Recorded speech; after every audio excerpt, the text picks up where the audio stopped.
നമസ്കാരം. ഞാൻ ഉഷ ഷാനവാസ്. ഞാൻ ഇന്ന് വന്നത് വലിയൊരു സങ്കടത്തിലാണ് കേട്ടോ. നമ്മളിപ്പം സോഷ്യൽ മീഡിയ ഏതെടുത്ത് നോക്കിയാലും, പത്രമായിക്കോട്ടെ, യൂട്യൂബ് ആയിക്കോട്ടെ, ഫേസ്ബുക്ക് ആയിക്കോട്ടെ, എന്തെടുത്ത് നോക്കിയാലും അതിലൊക്കെ നമ്മൾ ദിവസവും കേൾക്കുന്ന ഒരു വാർത്തയുണ്ട്. പ്രായമായവരെ, വൃദ്ധമാതാക്കളെ ഉപദ്രവിക്കുന്നത്, അടിക്കുന്നത്, ഇറക്കി വിടുന്നത്, അവർ റോഡ് വക്കിൽ ഇങ്ങനെ അനാഥരായിട്ടിരിക്കുന്നത്, പല സംഭവങ്ങൾ ഹൃദയത്തെ വല്ലാതെ കീറി മുറിക്കുന്നു.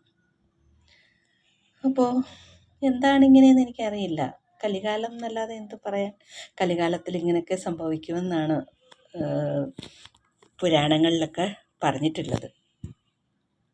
എന്തായാലും 2002 കാലഘട്ടത്തിൽ ഞാൻ government old age home Vayalathala Puthamon Ranni എന്ന സ്ഥലത്ത്